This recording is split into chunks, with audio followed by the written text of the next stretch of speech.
एहि कलिकाल न साधन दूजा, जोग यज्ञ जप तप व्रत पूजा। भगवान शंकर कहते हैं कलयुग में कोई साधन काम आने वाला नहीं है। फिर उपाय क्या है महाराज कलयुग के जीव के लिए? सबसे सरल उपाय, राम ही सुमिरे गाए राम ही, संतत सुनिय राम गुण ग्राम ही। कलिकाल में आप पैंट पहनिए, धोती पहनिए, बेलबाटम पहनिए, जौन मन करे तौन पहनिए, कोई भी काम करिए, नौकरी करिए, व्यापार करिए, खेती करिए, जो काम है करते रहिए, साड़ी प्रिंट करते रहिए, डायमंड की घिसाई करते रहिए, जौन मन करे तौन करिए। बस काम करते करते मुख से भगवान का नाम लेने का यदि स्वभाव बन गया तो इस कलयुग में इसी साधन से हमको भगवत प्राप्ति हो सकती है। राम ही सुमिरी अगाई राम ही, संतत सुनिय राम गुण ग्राम। कलिकाल में केवल और केवल भगवत नाम, केवल नाम लीजिए। आप 1 साल करके देखिए, बहुत लंबा नहीं कह रहा हूं, केवल 1 साल। क्या होगा महाराज? अरे तेरी बानी जई है राम गुण गाए से, तेरी बानी जई है राम गुण गाए से, तेरी बानी जई है राम गुण गाए से, तेरी बानी जई है राम गुण गाए से।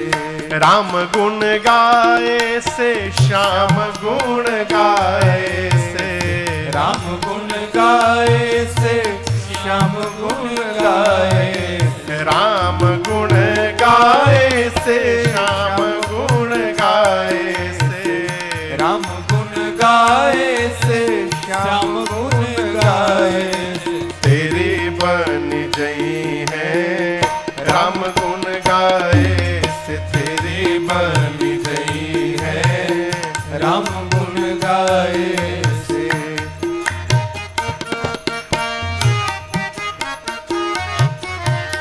ध्रुव जी की बन गई, प्रहलाद जी की बन गई, ध्रुव जी की बन गई, प्रहलाद जी केवल नाम की चिंतन बन से। गई।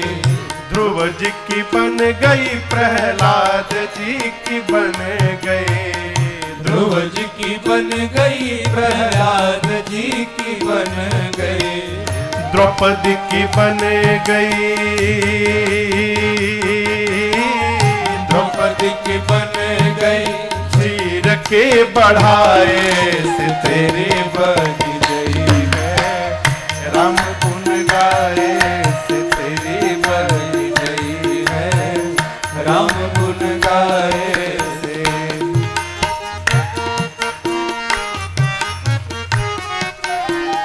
बाल की बन गई, सुग्रीव की बन गई, बाल की बन गई, गाइए। सुग्रीव की बन गई, बाल की बन गई, सुग्रीव की बन गई, बाल की बन गई, सुग्रीव की बन गई, और हनुमत की बन गई,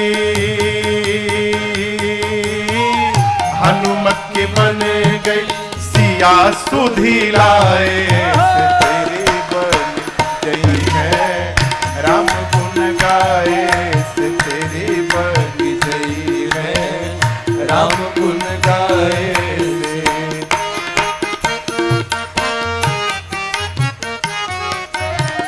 नंद जी की बन गई, यशोदा जी की बन गई, नंद जी की बन गई, यशोदा जी की बन गई, नंद जी की बन गई, यशोदा जी की बन गई, नंद जी की बन गई, यशोदा जी की बन गई, और किसकी? गोपियन की बन गई, गोपियन की बन गई, माखन के खवाए से,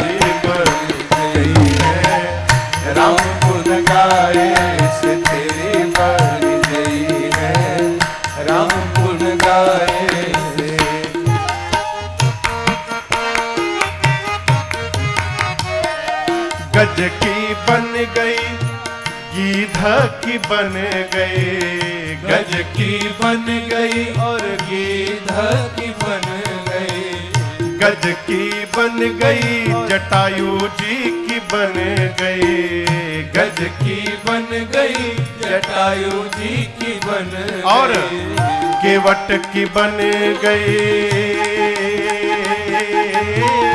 केवट की बन गई नाव पर चढ़ाए से तेरी बन गई है, राम गुण गाए से तेरी बन गई है, राम गुण गाए।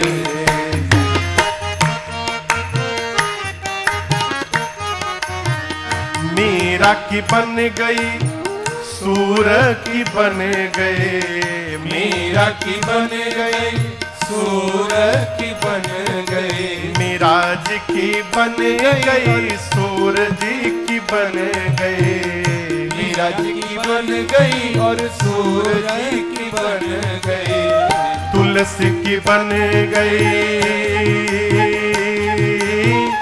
तुलसी की बन गई राम कथा गाए से तेरी बन गई है, राम गुण गाए से तेरी बन गई है, राम गुण गाए से।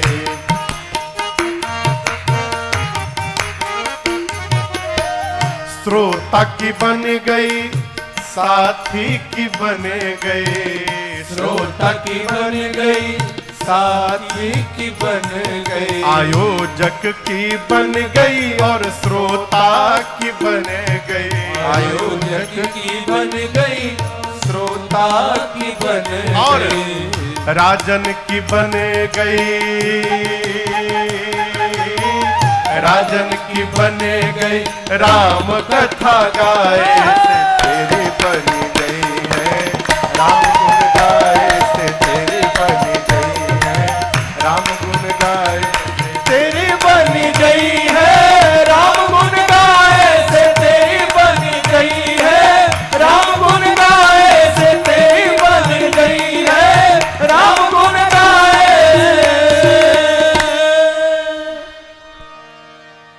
अरे तेरी बन गई है कैसे, बस राम गुण गाए से।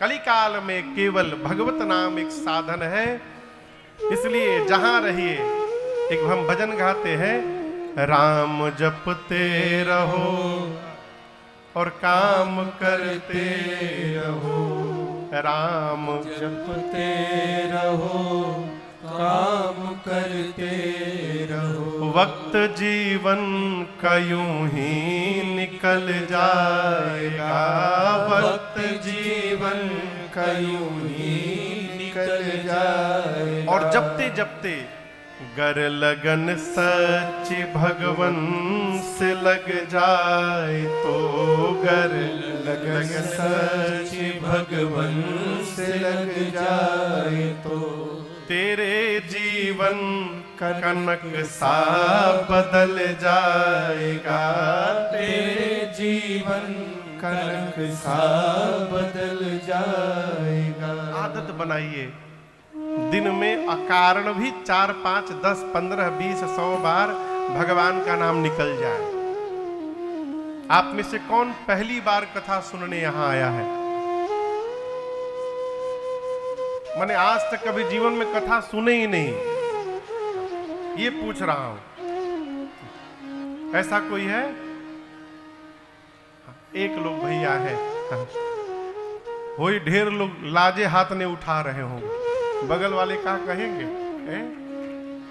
लेकिन आपसे कहूं, जो भी पहली बार आया है, यदि कुछ समझ में भी न आवे ना तो परेशान न होइएगा, क्योंकि पूज्यपाद गोस्वामी श्री तुलसीदास जी महाराज जिन्होंने मानस की रचना की है, वो गोस्वामी जी कहते हैं कि मैंने पहली बार इस कथा को अपने गुरु जी के मुख से सुना। दोहा पढ़िए, दोहा। मैं पुनि निज गुर सन सुनी, कथा सुसूकर खेत, समुझी नहीं तसी बालपना, तब अति रहे अचेत। गोस्वामी जी कहते हैं मैंने सबसे पहली बार इस कथा को अपने गुरुदेव के मुख से श्रवण की। कब? छोटी अवस्था में। गोस्वामी जी इस बात को स्वीकार करते हैं कि गुरुजी सुनाई तो, लेकिन मेरे समझ में कुछ नहीं आया है। सरकार आजकल जिसको कुछ समझ में नहीं आता, कथा में आके जो 3.5 घंटा सो रहा है, उससे भी यदि पंडाल के बाहर मिलकर पूछे और कैसी रही दिव्य कथा, वो ये नहीं कहेगा कि हमको समझ में नहीं आए। अद्भुत अद्भुत क्या बतावे, क्या समझ में आए? कुछ समझ में आया? महाराज बहुत ऊंची बोलते हैं ना, इतनी ऊंची बोले ऊपर ऊपर चला गया। लेकिन यहां गोस्वामी जी स्वीकार करते हैं गुरुदेव ने कथा सुनाई, परंतु मेरे समझ में कुछ नहीं आया। समुझ नहीं तसी बालपन, तब अति रहे अचेत। फिर क्या हुआ? गोस्वामी जी कहते हैं मैं तो नहीं समझा, लेकिन गुरु जी समझ गए कि इनको एक बार में समझ में आने वाली नहीं है। इसलिए गुरु जी ने तद्यपि कही गुर बारहि बारा, तद्यपि कही गुर बारहि बारा, समुझे परे कछुमति अनुसारा, समुझे परे कछुमति अनुसारा, भाषा बाध करबि मैं सोई, भाषा बाध करबि मैं सोई, मोरे मन प्रबोध जेहि होई, मोरे मन प्रबोध जेहि होई, मोरे मन प्रबोध जेहि होई, मोरे मन प्रबोध जेहि होई। गोस्वामी तुलसीदास जी कहते हैं मेरे समझ में कुछ आया नहीं, लेकिन उसके बाद भी गुरुजी हार नहीं माने, सुनाते रहे। कितनी बार सुनाए? 12 ही 12, कई बार सुनाए। कुआं देखें, कुआं कहिए, जिसमें रसरी में बाल्टी फंसा कर नीचे डाल करके अब पानी खींचा जाता है, तो कभी ध्यान दीजिएगा रस्सी जहां पर रगड़ खाती है वहां पत्थर में निशान बन जाता है। बार बार रस्सी की रगड़ हो ना तो पत्थर में भी निशान बन जाते हैं। उसी प्रकार यदि समझ में न आवे तो घबराइए मत, उसके बाद भी सुनिए। बार बार सुनते सुनते एक दिन यहां भी निशान पड़ेगा और पूरी की पूरी कथा प्रवेश कर जाएगी। बार बार गोस्वामी जी कहते हैं गुरु जी ने बार बार सुनाया, फिर जाकर मुझे समझ में आया। कितना समझ में आया? सब समझ में नहीं आया। गोस्वामी जी कहते हैं थोड़ा सा समझ में आया। समुझि परी कछु मति अनुसारा, जितनी मेरी बुद्धि है उतना ही मुझे समझ में आया।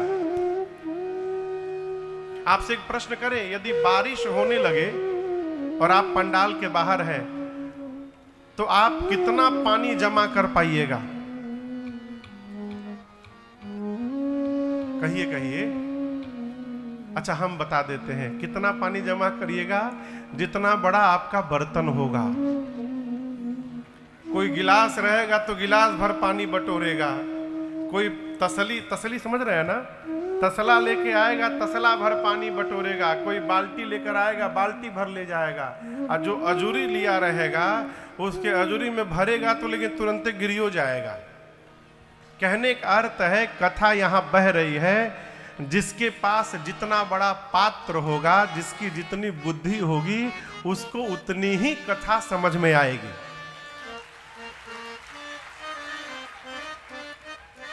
अब ये न सोचिए कि हमार बर्तन बड़ बा कि छोट बा। आप सुनिए, कई बार कथा प्रवेश करने लगती है ना, तो कथा अपने लिए स्वयं जगह बनाने लगती है और आपकी पात्रता का निर्माण कर देती है। गोस्वामी जी कहते हैं, थोड़ी सी कथा मुझे समझ में आई, और जो मुझे समझ में आई उसी को मैं यहां भाषाबद्ध करने जा रहा हूं। सरकार, एक दिन मैं सोच रहा था, गोस्वामी जी थोड़ा सा समझे थे तो ये लिखे हैं। आपको दिनेश भैया, आपके यहां कितने लोग काम करते हैं कंपनी में? 100-200, 500 और ज्यादा होंगे? चलिए, दुनिया की सबसे बड़ी कंपनी का नाम मालूम है क्या है? मैंने एक जगह पढ़ा, इसलिए मैं कह रहा हूं। पता है? भारतीय रेलवे। भारतीय रेलवे में जितने कर्मचारी हैं, उतने कर्मचारी किसी कंपनी में नहीं है पूरे विश्व में। ऐसा मैंने एक रिपोर्ट पढ़ा था बहुत पहले। अब कोई बदल गया हो तो बात अलग है, लेकिन वो सर्वे गलत है। दुनिया के सबसे बड़ी कंपनी का नाम है Shri Ramcharitmanas private limited firm. ये जितनी बड़ी कंपनी ये है माई बाप, जितने कर्मचारी इस कंपनी में काम करते हैं, आप सोच नहीं सकते। ये जितने साधु महात्मा संत आपको दिखाई पड़ रहे, सब इसी कंपनी के एम्प्लॉई हैं। इनका काम है मार्केटिंग का। समाज में निकलिए और भगवत नाम रूपी प्रोडक्ट का प्रचार करिए और सबको राम जी का मेंबर बनाते जाइए, ये काम है। गोस्वामी जी थोड़ा सा समझे तो इतनी बड़ी रचना कर दिए। पूरा समझ जाते तो न जाने का लिख डालते, भगवान मालिक है। संवत 1631 में, अभी संवत 1680-81 चल रहा है। 81 चल रहा है सरकार, 2081 चल रहा है अभी। आज से ठीक 450 साल पहले गोस्वामी तुलसीदास जी ने मानस की रचना की। और आपको बताऊं, गोस्वामी तुलसीदास जी महाराज श्री रामचरितमानस को संस्कृत में लिखना प्रारंभ किए। भैया, किस भाषा में लिखना प्रारंभ किए? संस्कृत में। दिन भर लिख करके रात को जैसे सोए और सुबह जगे, जग कर लिखने गए तो देखे कल दिन में जो लिखे थे सब मिट गया था अपने आप। आश्चर्यचकित हुए, ये कैसे हुआ? फिर दिन भर लिखे, अगले दिन फिर जग कर देखे तो फिर मिट गया। ऐसे 7 दिन चला। दिन भर गोस्वामी जी लिखते थे, रतिया में अपने आप मिट जाए। 7वें दिन भगवान शंकर ने दर्शन दिया। किसको? गोस्वामी तुलसीदास जी को। और कहा, बाबा आप श्री रामचरितमानस की रचना संस्कृत में न करिए, फिर इनकी रचना आप गांव की भाषा में, अवधी भाषा में करिए। क्यों?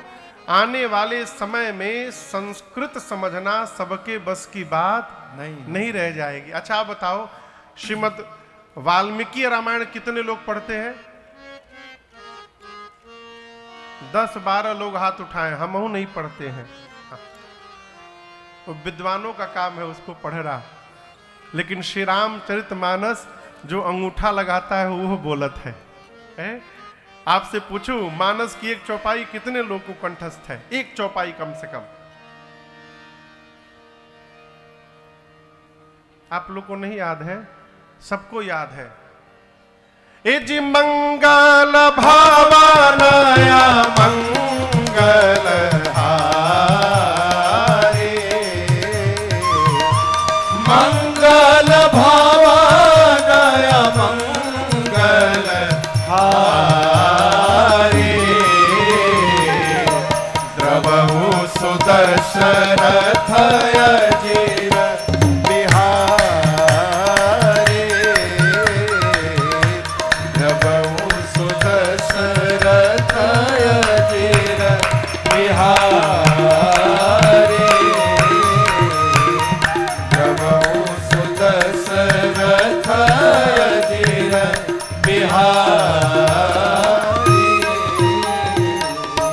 ये चौपाई कितने लोग को याद थी? पहले क्यों नहीं हाथ उठाए? महाराज सुने तो थे लेकिन पता ही नहीं था कि रामचरितमानस की चौपाई है।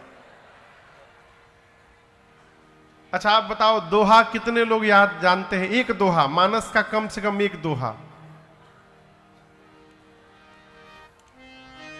हम कहें सबको याद है, आपको नहीं, युगांडा में भी रहने वाले सनातनी को एक दोहा मानस का याद है। आप तो भारत में है। वो दोहा जानते हैं कौन सा है? श्री गुरु चरण सरोज रज निज मन मुकुर सुधार वरनौ रघुबर विमल जस जोदायक फल चार। ये दोहा कितने लोग को याद है? सबको।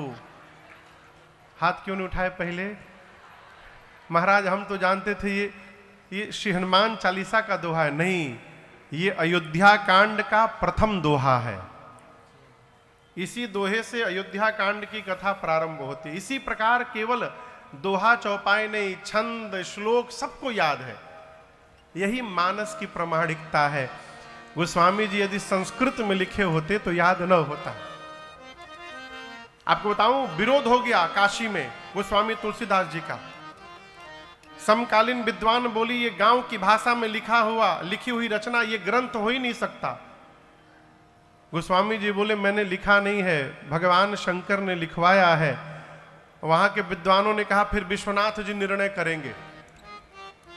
गोस्वामी जी जो मानस जी लिखे थे, श्री रामचरितमानस, उनको ले जाकर विश्वनाथ जी के मंदिर के गर्भगृह में सबसे नीचे रखा गया।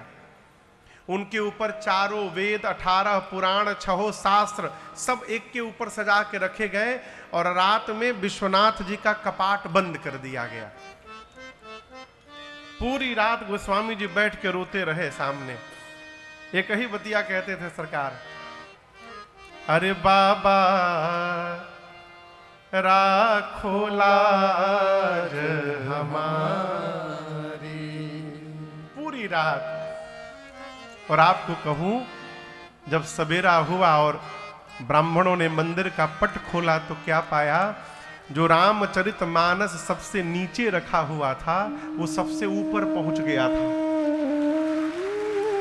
और केवल इतना ही नहीं, उस मानस की प्रति पर भगवान श्री विश्वनाथ का हस्ताक्षर हुआ था। और ये जो शब्द है पहली बार वहीं प्रकट हुआ। भगवान विश्वनाथ ने उस प्रति पर लिखा सत्यम शिवम सुंदरम, अर्थात जो इसमें लिखा है वही सत्य है। शिव यानी कल्याण, यही कल्याण करने वाला है। और सुंदर, यही रघुनाथ जी की सबसे सुंदर गाथा है। ये भगवान विश्वनाथ ने प्रमाणित किया इसको।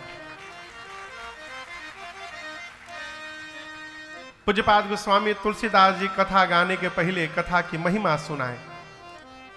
मेरी आप लोग से एक प्रार्थना है, कहीं भी जाइए ना तीर्थ में, चाहे दर्शनीय स्थल पर, तो जाने के बाद वहां की महिमा अवश्य जानिए। महिमा जान लेने के बाद प्रेम स्वतः बढ़ जाता है। गोस्वामी तुलसीदास जी महिमा गाएं क्या? बिमल कथा कर कीन आरंभा, विमल कथा कर कीन आरंभा, सुनत न साही काम मददम भा, सुनत काम मददम भा।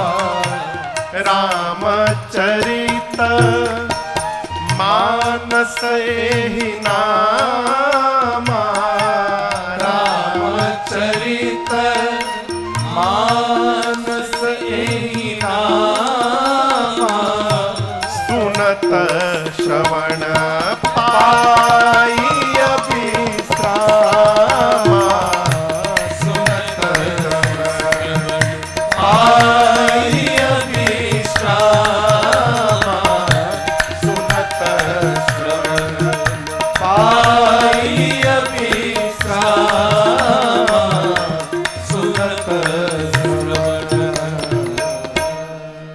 गोस्वामी तुलसीदास जी कहते, मैं जो कथा प्रारंभ करने जा रहा हूं ये कैसी कथा है? बिमल कथा। बिमल मने कौन बाबू? बिमल मने बिमल, बी यानी बिना मल के, जिसमें कोई विकार न हो उसको बिमल कहते हैं। आप में से कई लोगों का नाम भी हो सकता है। भगवान की कथा ही एक ऐसी कथा है जिसमें कोई विकार नहीं है। जीव की कथा नहीं होती है, जीव की केवल व्यथा होती है। आप बताओ, यदि हम आपको यहां राम कथा सुनाने आए हैं और रोज हम बैठ के पहले 2 घंटा अपने बारे में सुनावे और एक ही बतिया रोज सुनावे कि हम कलकत्ता से आए हैं, यहां पढ़े, ऐसा हुआ वैसा हुआ, आप कितने दिन बर्दाश्त करेंगे? पूछ रहा हूं, कौन भी ईमानदारी से बताइए, आप कितने दिन बर्दाश्त करिएगा? हाथ न जोड़िए, पूछ रहा हूं। 1 दिन, 2 दिन, 3 दिन? भैया बोले महाराज 3 दिन। 3 दिन बाद आके कहिएगा महाराज बहुत हो गया, दक्षिणा पकड़िए, ट्रेन पकड़िए, जाइए वापस। क्यों? हम आपको बुलाए थे कथा के लिए, आप व्यथा सुना रहे हैं। ये क्या है? आप और इसको प्रैक्टिकल समझिए। यदि कोई आदमी घर में आके रोज अपने बारे में बतावे, एक बाबूजी हैं, मैं जानता हूं उनको, उनसे केवल हम इतना प्रश्न किए थे, हो गया 7-8 साल, और कहिए बाबूजी दंडवत, कैसे हैं आप? केवल मैं इतना पूछा कि आप कैसे हैं, 1.5 घंटा बोले थे वो। 1.5 घंटा, सुबह जगने से लेके रात को सोने तक वो जो कर्म करते सब बता दिए। अब उसके बाद मैं जब भी उनको देखता हूं, मैं साइलेंट मोड में प्रणाम करता हूं, कुछ बोलता नहीं उनसे, फिर पूछने की फसनी है। कोई यदि अपने बारे में बतावे तो आपका सर दर्द बढ़ जाएगा, और सर में कितना दर्द हो, भगवान की कथा में पहुंचिए, सारा दर्द समाप्त हो जाएगा। यही भगवान की कथा की महिमा है। गोस्वामी जी कहते हैं, बिमल कथा कर कीन्ह आरंभा। मैं बिमल कथा प्रारंभ करने जा रहा हूं। क्या होगा? सुनत नसाही, सुनते नसा जाएगा। क्या? काम मद दंभा। गोस्वामी जी केवल 3 नाम दिए, काम मद दंभ, लेकिन 3 नहीं है, 6 हैं। काम, क्रोध, मद, मोह, लोभ, और छठे का नाम है मत्सर। मत्सर यानी ईर्ष्या। कई लोग अपने दुख से कम परेशान, बगल के सुख से बहुत परेशान।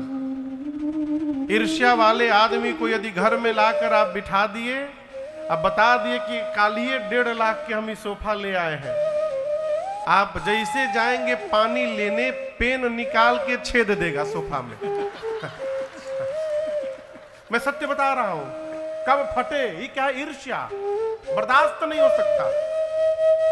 ये सब बीमारी है, विकार है। गोस्वामी जी कहते हैं, ये जो 6 विकार है जीवन के, ये भगवान की कथा सुनते सुनते धीरे धीरे ये विकार जीवन से समाप्त हो जाएंगे। ये कथा की महिमा है। अच्छा आप बताओ, आप में से कितने लोग के पास गाड़ी है? भले 2 चक्का हो, बाइक हो, स्कूटी हो, कम से कम कितने लोग के पास है? गाड़ी का ब्रेक कम लगने लगे तो क्या करते हैं? कहिए। उसी में चलावत है। कहां ले जाते हैं? सर्विस सेंटर पे। कितने दिन पर ले जाते हैं? 2 महीना 3 महीना पर सर्विस सेंटर में ले जाते हैं ना। नहीं ले जाएंगे तो क्या होगा? ब्रेक फेल हो जाएगा, धुआं छोड़ने लगेगा, गाड़ी में से आवाज निकलने लगेगी। इसलिए गाड़ी को हर 2-3 महीने पे सर्विस सेंटर में ले जाना पड़ता है। ये जो आप पंडाल देख रहे हैं, ये पंडाल 9 दिन के लिए विदाउट एनी कॉस्ट इस गाड़ी का सर्विस सेंटर खुला हुआ है। मनुष्य रूपी गाड़ी का ये सर्विस सेंटर है, आइए यहां पर मोबिल चेंज करवाइए, दिमाग का मोबिल, ब्रेक व्रेक टाइट करवाइए, नहीं तो कहिया धुआं फेंकने लगेगा गाड़ी, कोई भरोसा नहीं है? गोस्वामी जी कहते हैं कि रामचरित मानस एहि नाम। इस ग्रंथ का नाम क्या है? जोर से कहिए, रामचरित मानस। आम भाषा में हम लोग रामायण कहते हैं, लेकिन ये रामायण नहीं है। क्या है? रामचरित मानस। ये नामकरण करने के पीछे कई कारण हैं। एक तो मैं आपको बताऊं, गोस्वामी जी इस बात की घोषणा करते हैं, मैं जो कथा लिखने जा रहा हूं, ये मैं लिख नहीं रहा हूं, मुझसे लिखवाया जा रहा है। कौन लिखवा रहा है? तो भगवान शंकर कहते हैं कि रचि महेश निज मानस राखा। भगवान शंकर ने इसकी रचना की, रचि महेश। कहाँ रखा? डायरी में नहीं रखा, निज मानस राखा, अपने मन में रखा। पाई सुसमय शिवासन भाखा। उचित समय आया तो भगवान शंकर ने मां पार्वती के सन्मुख इस कथा को प्रकट कर दिया। गोस्वामी तुलसीदास जी कहते हैं, मैं वही रामचरित्र लिखने जा रहा हूं जो शंकर जी के मानस से प्रवाहित हुआ है, इसलिए इनका नाम रामचरित मानस पड़ गया। और दूसरा कारण, डॉक्टर के पास जाते हैं तो डॉक्टर जी प्रिस्क्रिप्शन पर क्या लिखते हैं? दवाई। दवाई लेकर के आते हैं, फ्रिज के ऊपर रख दिए। असर करेगी दवाई? कब असर करेगी? जब दवाई को खाएंगे। उसी प्रकार रामचरित मानस जब तक इस मानस में नहीं जाएगी, तब तक जनमानस पर उसका प्रभाव दिखाई देने वाला नहीं है। गोस्वामी तुलसीदास जी नामकरण किए रामचरित मानस। आप जब वर्टिकल लिखेंगे ना, ऊपर से नीचे, ऊपर से नीचे को वर्टिकल कहते हैं ना, हाँ, वर्टिकल लिखेंगे जब आप, तो श्री रामचरित मानस, सबसे नीचे मानस रहेगा। मानस यानी मन। गोस्वामी जी कहना चाहते हैं, जो भी इनको पढ़ करके समझेगा, उसके मानस पर एक न एक दिन पूरा श्री रामचरित्र आकर के अवस्थित हो जाएगा। यही इस ग्रंथ की महिमा है। यहां तो केवल मैं आपको कथा सुना रहा हूं, लेकिन श्री रामचरित मानस में 4 जगह कथा चल रही है। कितने जगह? इसको ध्यान से समझिएगा। सबसे पहले कथावाचक है श्री रामचरित मानस के गोस्वामी तुलसीदास जी। कौन है? तुलसीदास जी महाराज। कहां कथा गा रहे हैं? तो काशी जी में एक घाट है, असी घाट, वहीं गोस्वामी जी कथा का बाँच रहे हैं। श्रोता में कौन सुनने वाले हैं? तो मान लीजिए गंगा मैया है, संत समाज है, और यदि कोई नहीं है तो गोस्वामी जी कहते हैं, स्वांतः सुखाय तुलसी रघुनाथ गाथा भाषा निबंध मति मंजुल मातनो। गोस्वामी जी का अपना निज मन श्रोता है। इस घाट का नाम है शरणागति घाट। मानस में शरणागति भाव की जितनी बात है, सब गोस्वामी तुलसीदास जी महाराज ने कही है। शरणागति समझ रहे हैं? भगवान के भरोसे हो जाना शरणागति है। और आपको बताऊं, 100 बीमारी की एक दवाई का नाम है शरणागति। भगवान को अपने आप को सौंप दीजिए, उसके बाद भगवान से कहिए, प्रभु आप जिधर ले चलेंगे उधर हम चलेंगे, जो करवाएंगे वो हम करेंगे। हम आज से आपकी शरण में आ गए नाथ, हम आपके शरण में हैं, तवास में राघव। ये शरणागति।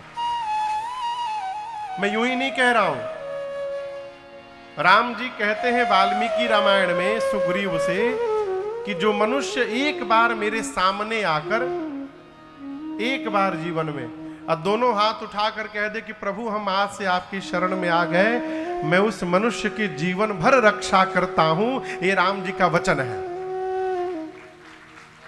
शरणागति भाव में आइए।